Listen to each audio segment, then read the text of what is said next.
Canterbury Tales and Other Poems of Geoffrey Chaucer, edited by D. Lang Purvis. The Life of Geoffrey Chaucer. Not in point of genius only, but even in point of time, Chaucer may claim the proud designation of first English poet. He wrote The Court of Love in 1345 and The Romaunt of the Rose, if not also Troilus and Cressida, probably within the next decade. The dates usually assigned to the poems of Laurence Minot extend from 1335 to 1355, while The Vision of Piers Plowman mentions events that occurred in 1360 and 1362. Before which date, Chaucer had certainly written The Assembly of Fowls and his Dream. But though they were his contemporaries, neither Minot nor Langland, if Langland was the author of The Vision, at all approached Chaucer in the finish of the force or the universal interest of their works and the poems of earlier writers, as Laymon and the author of Ormulum are less English than Anglo-Saxon or Anglo-Norman. Those poems reflected the perplexed struggle for supremacy between the two grand elements of our language, which marked the 12th and 13th centuries. A struggle intimately associated with the political relations between the conquering Normans and the subjugated Anglo-Saxons. Chaucer found two branches of the language, that spoken by the people, Teutonic in its genius and its forms, and that spoken by the learned and the noble, based on the French. Yet each branch had begun to borrow of the other, just as nobles and people had been taught to recognize that each needed the other in the wars and the social tasks of the time. And Chaucer, a scholar, a courtier, a man conversant with all orders of society, but accustomed to speak, think, and write in the words of the highest, by his comprehensive genius, cast into the simmering mold a magical amalgamate, which, made of two half-hostile elements, unite and interpenetrate each other. Before Chaucer wrote, there were two tongues in England, keeping alive the feuds and resentments of cruel centuries. When he laid down his pen, there was practically but one speech. There was, and ever since has been, but one people. Geoffrey Chaucer, according to the most trustworthy traditions, for authentic testimonies on the subject are wanting, was born in 1328, and London is generally believed to have been his birthplace. It is true that Leland, the biographer of England's first great poet who lived nearest to his time, not merely speaks of Chaucer as having been born many years later than the date now assigned, but mentions Berkshire or Oxfordshire as the scene of his birth. So great uncertainty have some felt on the latter score, that elaborate parallels have been drawn between Chaucer and Homer, for whose birthplace several cities contended, and whose descent was traced to the demigods. Leland may seem to have had fair opportunities of getting at the truth about Chaucer's birth, for Henry VIII had him, at the suppression of the monasteries throughout England, to search for records of public interest, the archives of the religious houses. But it may be questioned whether he was likely to find many authentic particulars regarding the personal history of the poet in the quarters which he explored. And Leland's testimony seems to be set aside by Chaucer's own evidence as to his birthplace, and by the contemporary references, which make him out an aged man for years preceding the accepted date of his death. In one of his prose works, The Testament of Love, the poet speaks of himself in terms that strongly confirm the claim of London to the honor of giving him birth. For he there mentions the city of London, that is to me so dear and sweet, in which I was forthgrown. And more kindly love, says he, have I to that place than to any other in earth, as every kindly creature hath full appetite to that place of his kindly engenderer, and will rest and peace in that place to abide. This tolerably direct evidence is supported, so far as can be at such an interval of time, by the learned Camden. In his Annals of Queen Elizabeth, he describes Spencer, who was certainly born in London, as being a fellow citizen of Chaucer's, Edmundus Spenceris patria Londinicis, Musius adeo aridindibus natus, ut omnes Anglicos superiosus, evi poetas, ne Chaucero quidem concibe excepto supranet. The records of the time notice more than one person of the name of Chaucer who held honorable positions about the court, and though we cannot distinctly trace the poet's relationship with any of these namesakes or antecessors, we find excellent ground of belief that his family or friends stood well at court, in the ease with which Chaucer made his way there, and in his subsequent career. Like his great successor, Spencer, it was the fortune of Chaucer to live under a splendid, chivalrous, and high-spirited reign. 1328 was the second year of Edward III, and what with Scotch wars, French expeditions, and the strenuous and costly struggle to hold England in a worthy place among the states of Europe, there was sufficient bustle, bold achievement, and high ambition in the period to inspire a poet who was prepared to catch the spirit of the day. It was an age of elaborate courtesy, of high-paced gallantry, of courageous venture, of noble disdain for mean tranquillity, and Chaucer, on the whole a man of peaceful avocations, was penetrated to the depth of his consciousness with the lofty and lovely civil side of that brilliant and restless military period.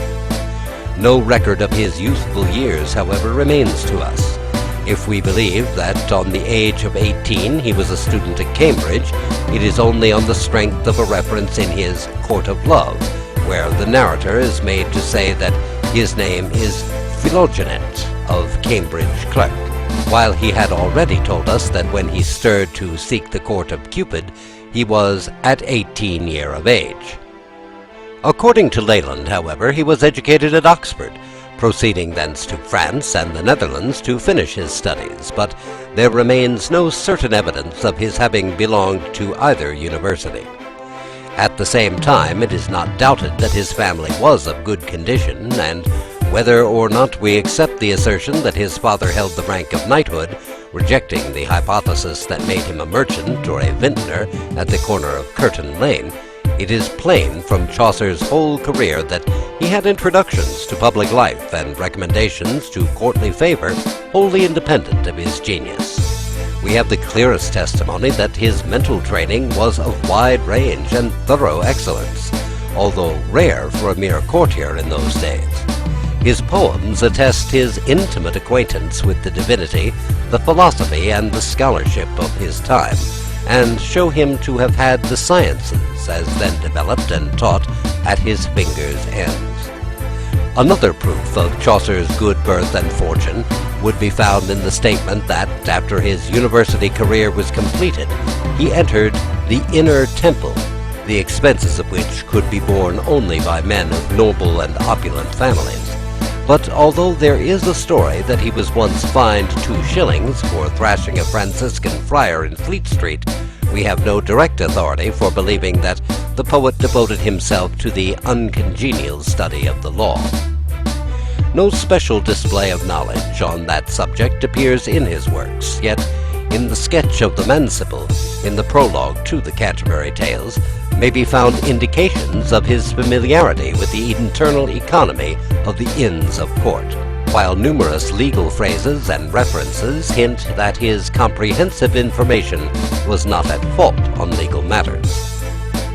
Leland says that he quitted the university a ready logician, a smooth rhetorician, a pleasant poet, a grave philosopher, an ingenious mathematician, and a holy divine.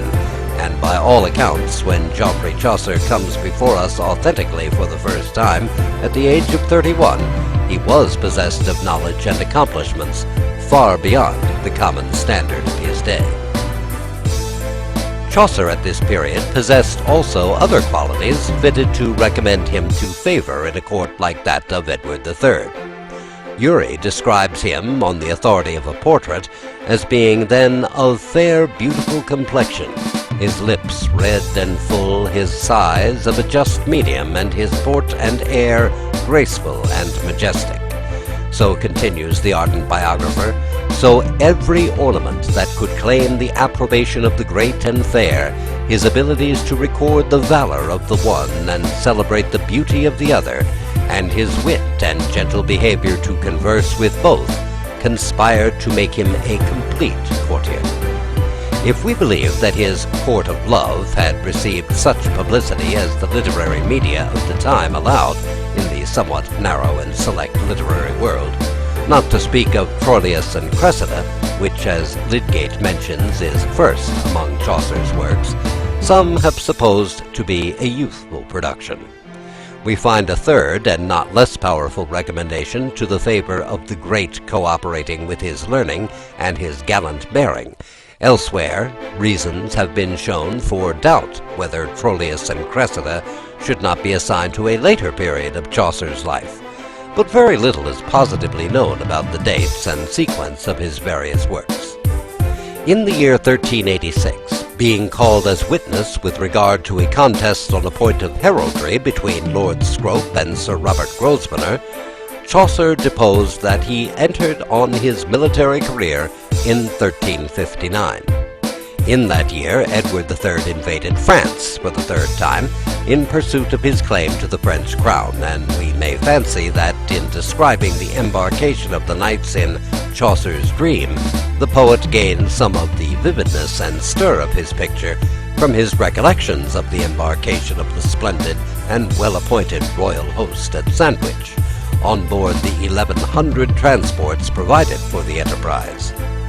In this expedition, the laurels of Poitiers were flung on the ground. After vainly attempting Rheims and Paris, Edward was constrained by cruel weather and lack of provisions to retreat toward his ships. The fury of the elements made the retreat more disastrous than an overthrow in pitched battle. Horses and men perished by the thousands, or fell into the hands of the pursuing French.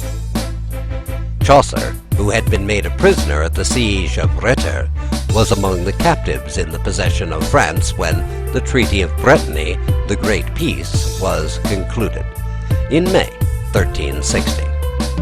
Returning to England, as we may suppose, at the peace, the poet ere long fell into another and a pleasanter captivity, for his marriage is generally believed to have taken place shortly after his release from foreign durance.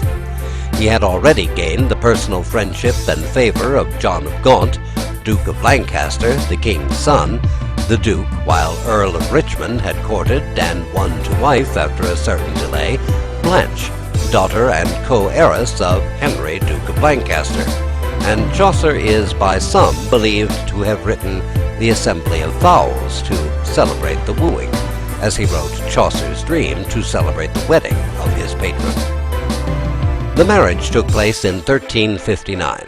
the year of Chaucer's expedition to France, and, as in the Assembly of Fowls, the Formel, or female eagle, who is supposed to represent the Lady Blanche, begs that her choice of a mate may be deferred for a year. 1358 and 1359 have been assigned as the respective dates of the two poems already mentioned. In the Dream, Chaucer prominently introduces his own lady love,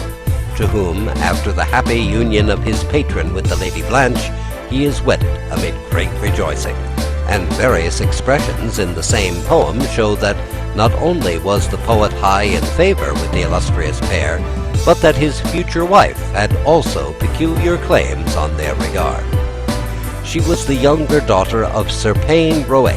a native of Hainault, who had, like many of his countrymen, been attracted to England by the example and patronage of Queen Philippa. The favorite attendant on the Lady Blanche was her elder sister, Catherine, subsequently married to Sir Hugh Swynford, a gentleman of Lincolnshire, and destined, after the death of Blanche, to be in succession governess of her children, mistress of John of Gaunt, and lawfully wedded Duchess of Lancaster. It is quite sufficient proof that Chaucer's position at court was of no mean consequence to find that his wife, the sister of the future Duchess of Lancaster, was one of the royal maids of honor, and even, as Sir Harris Nicholas conjectures, a goddaughter of the Queen, for her name was also Philippa. Between 1359, when the poet himself testifies that he was made prisoner while bearing arms in France, and September 1366, when Queen Philippa granted her former maid of honor, by the name of Philippa Chaucer, a yearly pension of 10 marks, or £6 13 shillings 4 pence, we have no authentic mention of Chaucer, express or indirect. It is plain from this grant that the poet's marriage with Sir Payne Roet's daughter was not celebrated later than 1366. The probability is that it closely followed the return from the wars. In 1367, Edward III settled upon Chaucer a life pension of 20 marks for the good service which our beloved valet, Dilectius Valetus Noster, Geoffrey Chaucer, has rendered, and will render in time to come. Camden explains Valetus Hospitii to signify a gentleman of the Privy Chamber. Selden says that the designation was bestowed upon young heirs designed to be knighted, or young gentlemen of great descent and quality. Whatever the strict meaning of the word, it is plain that the poet's position was honorable and near to the king's person, and also that his worldly circumstances were easy, if not affluent, for it need not be said that 20 marks in those days represented 12 or 20 times the sum in these. It is believed that he found powerful patronage, not merely from the Duke of Lancaster and his wife, but from Margaret, Countess of Pembroke, the king's daughter. To her, Chaucer is supposed to have addressed the goodly ballad in which the lady is celebrated under the image of the daisy. Her he is by some understood to have represented under the title of Queen Alcestis in the Court of Love, and the prologue to The Legend of Good Women, and in her praise we may read his charming descriptions and eulogies of the daisy, French Marguerite, the name of his royal patroness. To this period of Chaucer's career we may probably attribute the elegant and courtly, if somewhat conventional poems of The Flower and the Leaf, The Cuckoo and the Nightingale, etc. The Lady Margaret, says Urry, would frequently compliment him on his poems, but this is not to be meant of his Canterbury Tales, they being written in the latter part of his life, when the courtier and the fine gentleman gave way to solid sense and plain descriptions. In his love pieces he was obliged to have the strictest regard to modesty and decency, the ladies at that time insisting so much on the nicest punctilios of honor, that it was highly criminal to deprecate their sex, or do anything that might offend virtue. Chaucer, in their estimation, had sinned against the dignity and honor of womankind by his translation of the French Roman de la Rose, and by his Troilus and Cressida, assuming it to have been among his less mature works, and to atone for those offences the Lady Margaret, though other and older accounts say it was the first queen of Richard II, Anne of Bohemia, prescribed to him the task of writing The Legend of Good Women. About this period, too, we may place the composition of Chaucer's ABC, or The Prayer of Our Lady, made at the request of the Duchess Blanche, a lady of great devoutness in her private life. She died in 1369, and Chaucer, as he had allegorized her wooing, celebrated her marriage, and aided her devotions, now lamented her death in a poem entitled The Book of the Duchess, or The Death of Blanche. In 1370, Chaucer was employed on the king's service abroad, and in November 1372, by the title of Suctifer Noster, our esquire or shield-bearer, he was associated with Jacobus Pronan and Johannes de Mari Civis Janususis in a royal commission bestowing full powers to treat with the Duke of Genoa, his council and state. The object of the embassy was to negotiate upon the choice of an English port at which the Genoese might form a commercial establishment, and Chaucer, having quitted England in December, visited Genoa and Florence, and returned to England before the end of November 1373, for on that day he drew his pension from the exchequer in person. The most interesting point connected with this Italian mission is the question whether Chaucer visited Petrarch at Padua. That he did is unhesitatingly affirmed by the old biographers, but the authentic notices of Chaucer during the years 1372 and 1373, as shown by the researches of Sir Harris Nicholas, are confined to the facts already stated, and we are left to answer the question by the probabilities of the case and by the aid of what faint light the poet himself affords. We can scarcely fancy that Chaucer, visiting Italy for the first time in a capacity which opened for him easy access to the great and famous, did not embrace the chance of meeting a poet whose works he evidently knew in their native tongue and highly esteemed. With Mr. Wright, we are strongly disinclined to believe that Chaucer did not profit by the opportunity of improving his acquaintance with the poetry, if not the poets, of the country he thus visited, whose influence was now being felt on the literature of most countries of Western Europe. That Chaucer was familiar with the Italian language appears not merely from his repeated selection as envoy to Italian states, but by many passages in his poetry, from Assembly of Fowls to the Canterbury Tales. In the opening of the first poem, there is a striking parallel to Dante's inscription on the gate of hell. The first song of Troilus, in Troilus and Cressida, is a nearly literal translation of Petrarch's 88th sonnet.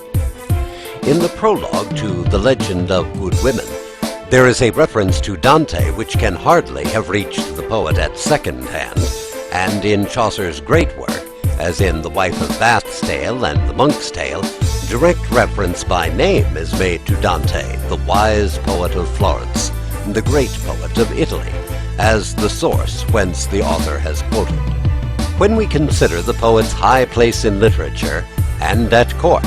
which could not fail to make him free of the hospitalities of the brilliant little Lombard states, his familiarity with the tongue and the works of Italy's greatest bards, dead and living, the reverential regard which he paid to the memory of great poets, of which we have examples in The House of Fame and at the close of Troilus and Cressida, along with his own testimony in the prologue to The Clerk's Tale, we cannot fail to construe that testimony as a declaration that the tale was actually told to Chaucer by the lips of Petrarch in 1373, the very year in which Petrarch translated it into Latin from Boccaccio's Decameron. Mr. Bell notes the objection to this interpretation, that the words are put into the mouth not of the poet but of the clerk, and meets it by the counter-objection that the clerk, being a purely imaginary personage, could not have learned the story at Padua from Petrarch, and therefore that Chaucer must have departed from the dramatic assumption maintained in the rest of the dialogue. Instances could be adduced from Chaucer's writings to show that such a sudden departure from the dramatic assumption would not be unexampled. Witness the aside in The Wife of Bath's prologue, where, after the jolly dame has asserted that half so boldly where can no man swear and lie as woman can, the poet hastens to interpose in his own person these two lines: I say not this by wives that be wise, but if it be when they them misadvise. And again in the prologue of The Legend of Good Women, from a description of the daisy: She is the clearness and the very light that in this dark world me guides and leads. The poet, in the very next line, slides into an address to his lady: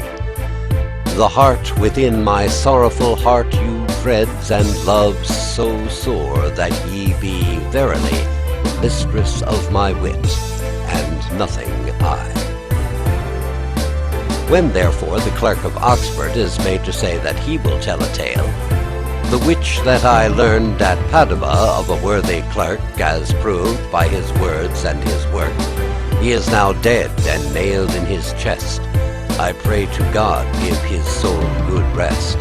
Francis Petrarch, the laureate poet, hight this clerk whose rhetoric so sweet illumined all Italy of poetry.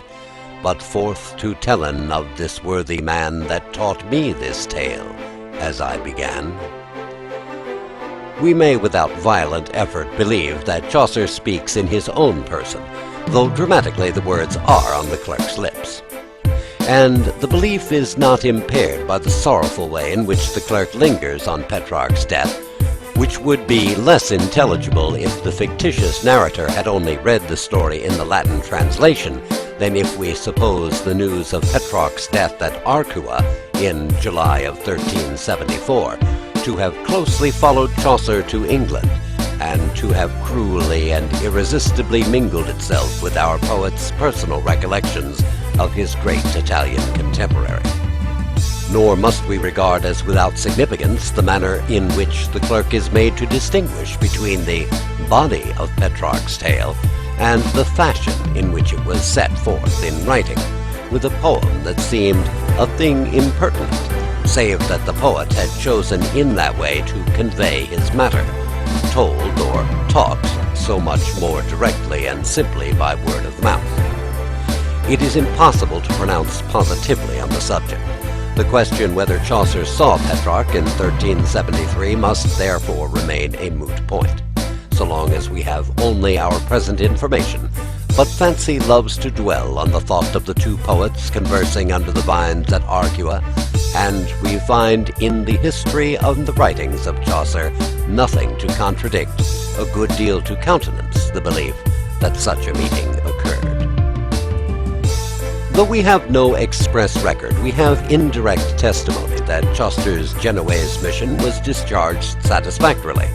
for on the 23rd of April, 1374, Edward III grants at Windsor to the poet, by the title of Our Beloved Squire, Dilecto Armigero Nostro, unum saecer, vini,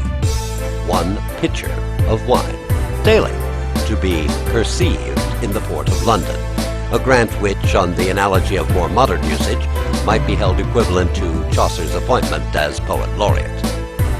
When we find that soon afterwards the grant was commuted for a money payment of 20 marks per annum, we need not conclude that Chaucer's circumstances were poor, for it may be easily supposed that the daily perception of such an article of income was attended with considerable prosaic inconvenience. A permanent provision for Chaucer was made on the 8th of June, 1374, when he was appointed Controller of the Customs in the port of London, for the lucrative imports of bulls, skins, or wool fells and tanned hides, on condition that he should fulfill the duties of that office in person, and not by deputy, and should write out the accounts with his own hand. We have what seems evidence of Chaucer's compliance with these terms in the House of Fame,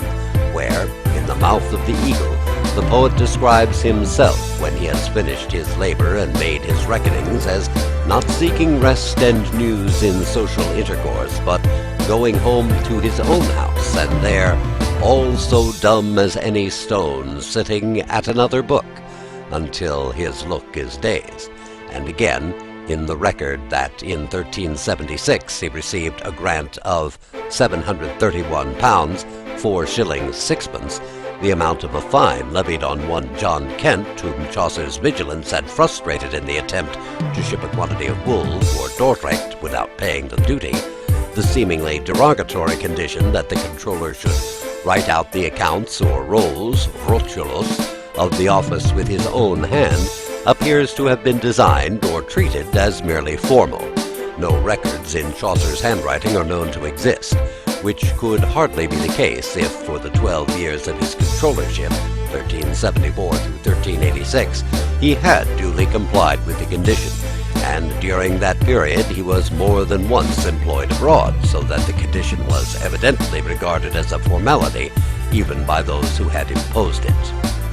Also, in 1374, the Duke of Lancaster, whose ambitious views may well have made him anxious to retain the adhesion of a man so capable and accomplished as Chaucer,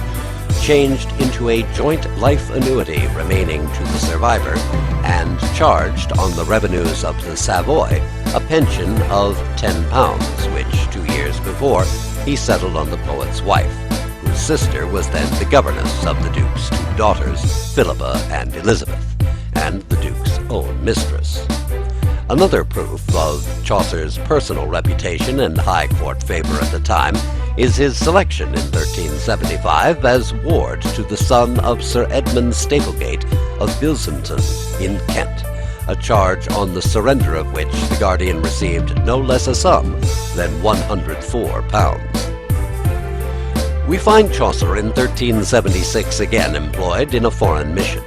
In 1377, the last year of Edward III, he was sent to Flanders with Sir Thomas Percy, afterwards Earl of Worcester, for the purpose of obtaining a prolongation of the truce, and in January 1378 he was associated with Sir Guichard d'Angle and his commissioners to pursue certain negotiations for a marriage between Princess Mary of France and the young King Richard II, which had been set on foot before the death of Edward III. The negotiation, however, proved fruitless, and in May of 1378, Chaucer was selected to accompany Sir John Berkeley on a mission to the court of Bernardo Visconti, Duke of Milan, with the view, it is supposed, of concerting military plans against the outbreak of war with France. The new king, meantime, had shown that he was not insensible to Chaucer's merit, or to the influence of his tutor and the poet's patron, the Duke of Lancaster, for Richard II confirmed to Chaucer his pension of 20 marks, along with an equal annual sum for which the daily pitcher of wine granted in 1374 had been commuted. Before his departure for Lombardy, Chaucer, still holding his post in the customs, selected 2 representatives or trustees to protect his estate against legal proceedings in his absence, or to sue in his name defaulters and offenders against the imports which he was charged to enforce. One of these trustees was called Richard Forester, the other was John Gower, the poet, the most famous English contemporary of Chaucer, with whom he had for many years been on terms of admiring friendship, although from the strictures based on certain productions of Gower's in the prologue of The Man of Law's Tale, it has been supposed that in the later years of Chaucer's life the friendship suffered some diminution. To the moral Gower and the philosophical Strode, Chaucer directed or dedicated his Folius and Cressida, while in the Confessio Amantis, Gower introduces a handsome compliment to his greater contemporary as the disciple of the poet of Venus, with whose glad songs and ditties made her praise during the flowers of his youth. The land was filled everywhere. Gower, however, a monk and a conservative, held to the party of the Duke of Gloucester, the rival of the Withcliffiate and innovating Duke of Lancaster, who was Chaucer's patron, and whose cause was not a little aided by Chaucer's strictures on the clergy. And thus it is not impossible that political differences may have weakened the old bonds of personal friendship and poetic esteem. Returning from Lombardy early in 1379, Chaucer seems to have been again sent abroad, for the records exhibit no trace of him between May and December of that year. Whether by proxy or in person, however, he received his pensions regularly until 1382, when his income was increased by his appointment to the post of Controller of Petty Customs in the Port of London. In November of 1384, he obtained a month's leave of absence on account of his private affairs, and a deputy was appointed to fill his place, and in February of the next year he was permitted to appoint a permanent deputy, thus at length gaining relief from that close attention to business which probably curtailed the poetic fruits of the poet's most powerful years. Chaucer is next found occupying a post which has not often been held by men gifted with his particular genius, that of a county member. The contest between the Dukes of Gloucester and Lancaster and their adherents for the control of the government was coming to a crisis, and when the recluse and studious Chaucer was induced to offer himself to the electors of Kent as one of the knights of their share, where presumably he held property, we may suppose that it was with the view of supporting his patron's cause in the impending conflict.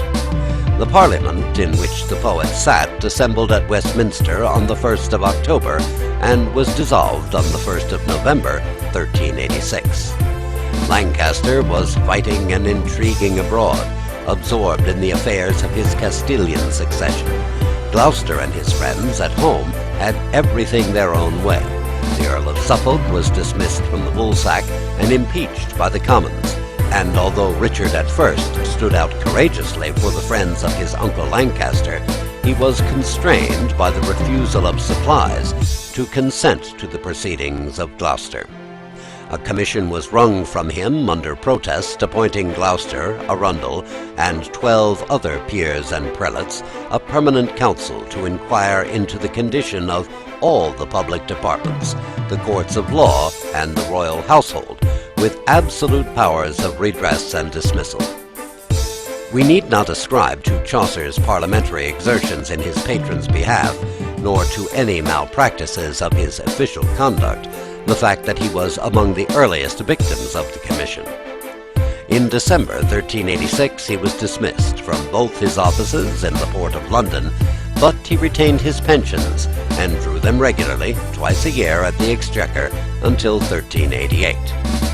In 1387, Chaucer's political reverses were aggravated by a severe domestic calamity. His wife died, and with her died the pension which had been settled on her by Queen Philippa in 1366, and confirmed to her at Richard's accession in 1377. The change made in Chaucer's pecuniary position by the loss of his offices and his wife's pension must have been very great. It would appear that during his prosperous times he had lived in a style quite equal to his income, and had no ample resources against a season of reverse. For on the 1st of May, 1388, less than a year and a half after being dismissed from customs, he was constrained to assign his pensions by surrender in chancery to one John Scalby. In May 1389, Richard II, now of age, abruptly resumed the reins of government, which for more than 2 years had been ably but cruelly managed by Gloucester.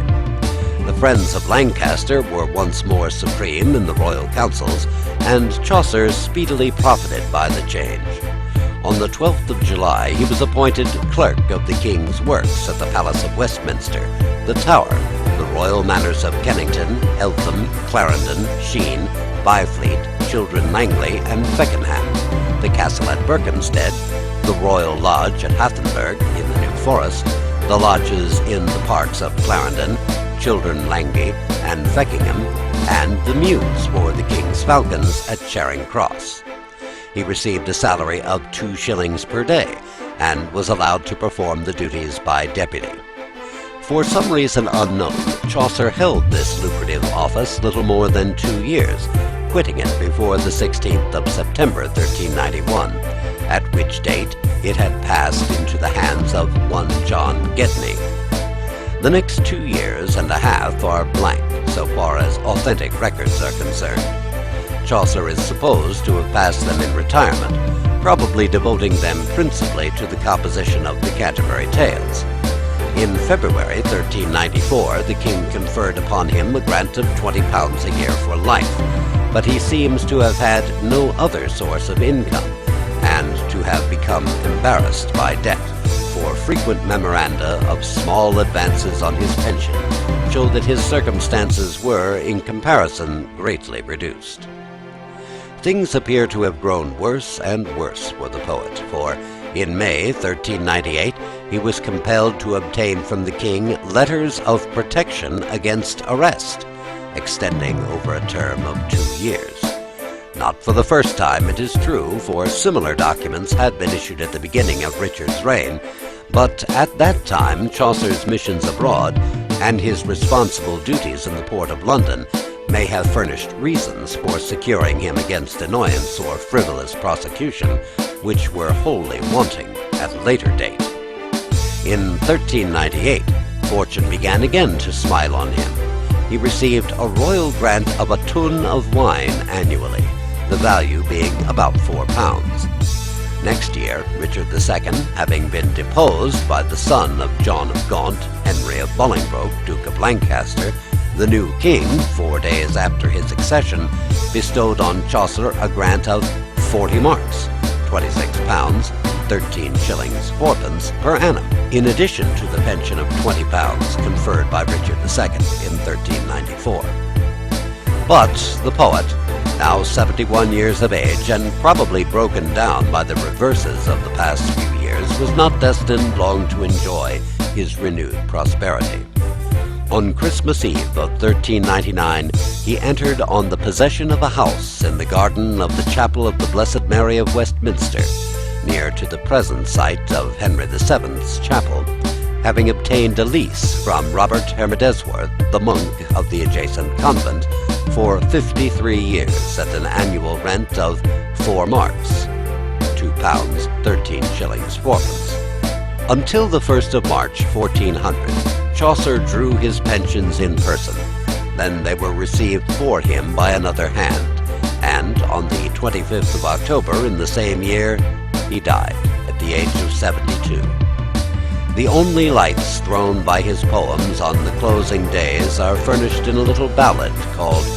Good Counsel of Chaucer, which, though they were said to have been written when upon his deathbed lying in his great anguish, breathes the very spirit of courage, resignation, and philosophic calm, and by the retractation at the end of the Canterbury Tales, which, if it was not foisted in by monkish transcribers, may be supposed the effect of Chaucer's regrets and self-reproaches on that solemn review of his life-work, which the close approach of death compelled. The poet was buried in Westminster Abbey, and not many years after his death the slab was placed on a pillar near his grave, bearing the lines taken from the epitaph or eulogy made by Stephanus Sigorius of Milan at the request of Caxton: Galfridus Chaucer, vates, et fama poesis, materne hoc sucra sum tumultuous humo. Around 1555, Mr. Nicholas Brigham, a gentleman of Oxford who greatly admired the genius of Chaucer, erected the present tomb, as near to the spot where the poet lay before the chapel of St. Bennet as was then possible by reason of the cancelli, which the Duke of Buckingham subsequently obtained leave to remove, that room might be made for the tomb of Dryden. On the structure of Mr. Brigham, besides a full-length representation of Chaucer, taken from a portrait drawn by his scholar, Thomas O'Cleve, was, or is, though now almost illegible, the following inscription: M.S. Qui fuit anglorum vates ter maximis olum, Galfridus Chaucer, conditor hoc tumulo, annum si queres domini, si temporo vitae, ecce notae substunt, que tibi tunca notant. 25 Octobris 1400. Aer Nirmanum requis mors, en Brigham ost fecit, musarem nomni soltis. 1556. Concerning his personal appearance and habits, Chaucer has not been reticent in his poetry. Uri sums up the traits of his aspect and character fairly thus: he was of a middle stature, the latter part of his life inclinable to be fat and corpulent, as appears by the host's bantering him in his journey to Canterbury, and comparing shapes with him. His face was fleshy, his features just and regular, his complexion fair and somewhat pale, his hair of a dusky yellow, short and thin, the hair of his beard in 2 forked tufts of a wheat color, his forehead broad and smooth, his eyes inclining usually to the ground, which is intimated by his host's words, his whole face full of liveliness, a calm, easy sweetness, and a studious, venerable aspect. As to his temper, he was a mixture of the gay, the modest, and the grave. The sprightliness of his humor was more distinguished by his writings than by his appearance, which gave occasion to Margaret, Countess of Pembroke, often to rally him upon his silent modesty in company, telling him that his absence was more agreeable to her than his conversation, since the first was productive of agreeable pieces of wit in his writings. But the latter was filled with a modest deference, and too distant respect. We see nothing merry or jocose in his behavior with his pilgrims, but a silent attention to their mirth rather than any mixture of his own. While disengaged from public affairs, his time was entirely spent in study and reading. So agreeable to him was this exercise that he says he preferred it to all other sports and diversions. He lived within himself, neither desirous to hear nor busy to concern himself with the affairs of his neighbors. His course of living was temperate and regular. He went to rest with the sun and rose before it, and by that means enjoyed all the pleasures of the better part of the day, his morning walk and fresh contemplations. This gave him the advantage of describing the morning in so lively a manner as he does everywhere in his works. The springing sun glows warm in his lines, and the fragrant air blows cool in his descriptions. We smell the sweets of the bloomy haws, and hear the music of the feathered choir, wherever we take a forest walk with him. The hour of the day is not easier to be discovered from the reflection of the sun in Titian's paintings than in Chaucer's morning landscapes. His reading was deep and extensive, his judgment sound and discerning. In one word, he was a great scholar, a pleasant wit, a candid critic, a sociable companion, a steadfast friend, a grave philosopher, a temperate economist, and a pious Christian. Chaucer's most important poems are Troilus and Cressida, the Romaunt of the Rose, and the Canterbury Tales. Of the first, containing 8,246 lines, an abridgment with a prose connecting outline of the story is given in this volume, with the second consisting of 7,699 octosyllabic verses, like those in which the House of Fame is written. It is found impossible to deal with in the present edition. The poem is a curtailed translation from the French Roman de la Rose, commenced by Guillaume de Loris, who died in 1260 after contributing 4,070 verses, and completed in the last quarter of the 13th century by Jean de Meun, who added some 18,000 verses. It is a satirical allegory in which the vices of courts, the corruptions of the clergy, the disorders and inequalities of society in general are unsparingly attacked, and the most revolutionary doctrines are advanced, and though in making his translation Chaucer softened or eliminated much of the satire in the poem, still it remained in his verse a caustic exposure of the abuses of the time, especially those which discredited the Church. The Canterbury Tales are presented in this edition with as near an approach to completeness in regard for the popular character of the volume permitted. The 17,385 verses of which the poetical tales consist have been given without abridgment or purgation, save in a single couplet, but the main purpose of the volume being to make the general reader acquainted with the poems of Chaucer and Spenser, the editor has ventured to contract the two prose tales, Chaucer's Tale of Melobius and the Parson's Sermon or Treatise on Penitence, so as to save about 30 pages for the introduction of Chaucer's minor pieces. At the same time, by giving prose outlines of those omitted parts, it has been sought to guard the reader against the fear that he was losing anything essential or even valuable. It is almost needless to describe the plot or point out the literary place of the Canterbury Tales.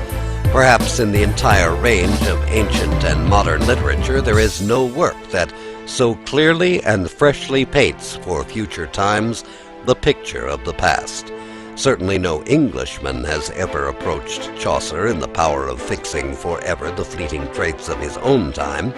The plan of the poem had been adopted before Chaucer chose it, notably in the Decameron of Boccaccio. Although there, the circumstances under which the tales were told, with the terror of the plague hanging over the merry company, lent a grim grotesqueness to the narrative, unless we can look at it abstracted from its setting. Chaucer, on the other hand, strikes a perpetual keynote of gaiety whenever he mentions the word pilgrimage, and at every stage of the connecting story, we bless the happy thought which gives us the incessant incident, movement, variety, and unclouded but never monotonous joyousness. The poet, the evening before he starts on a pilgrimage to the shrine of St. Thomas at Canterbury, lies at the Tabard Inn in Southwark, curious to know in what companionship he is destined to fare forward on the morrow. Chance sends him 29 in a company, representing all orders of English society, lay and clerical, from the knight and the abbot down to the ploughman and the sompnour. The jolly host of the Tabard, after supper, when tongues are loosed and hearts are opened, declares that not this year he has seen with such company at once under its roof tree, and proposes that, when they set out the next morning, he should ride with them and make them sport. All agree, and Harry Bailey unfolds his scheme. Each pilgrim, according to the poet, shall tell 2 tales on the road to Canterbury, and 2 on the way back to London. And he whom the general voice pronounces to have told the best tale shall be treated to supper at the common cost, and, of course, to mine host's profit, when the cavalcade returns from the saint's shrine to the Southwark hostelry. All joyously assent, and early on the morrow, in the gay spring sunshine, we ride forth, listening to the heroic tale of the brave and gentle knight who has been gracefully chosen by the host to lead the spirited competition of the storytelling. To describe thus the nature of the plan, and to say that when Chaucer conceived, or at least began to execute it, he was between 60 and 70 years of age, is to proclaim that the Canterbury Tales could never be more than a fragment. 30 pilgrims, each telling 2 tales on the way out and 2 more on the way back. That makes 120 tales, to say nothing of the prologue, the description of the journey, the occurrences at Canterbury, and all the remnant of their pilgrimage, which Chaucer also undertook.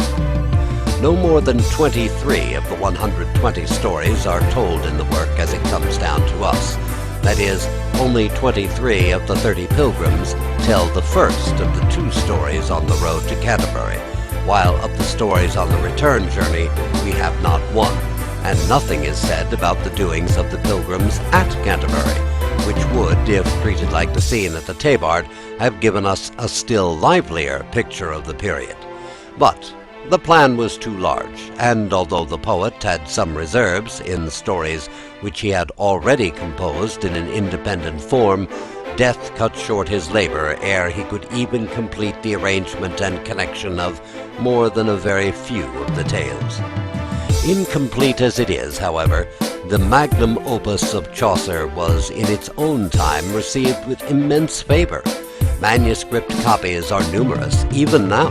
no slight proof of its popularity, and when the invention of printing was introduced into England by William Caxton, the Canterbury Tales issued from his press in the year after the first English printed book, The Game of Cheese, had been struck off. Innumerable editions have since been published, and it may fairly be affirmed that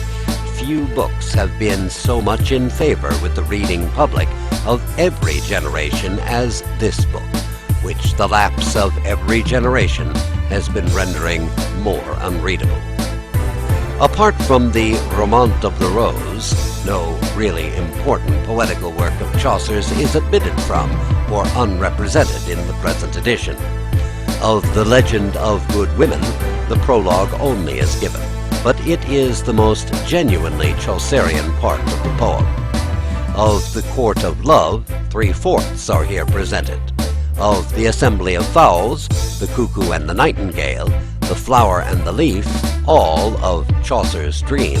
1/4 of the House of Fame, 2/3, and of the minor poems, such a selection as may give an idea of Chaucer's power in the occasional department of verse.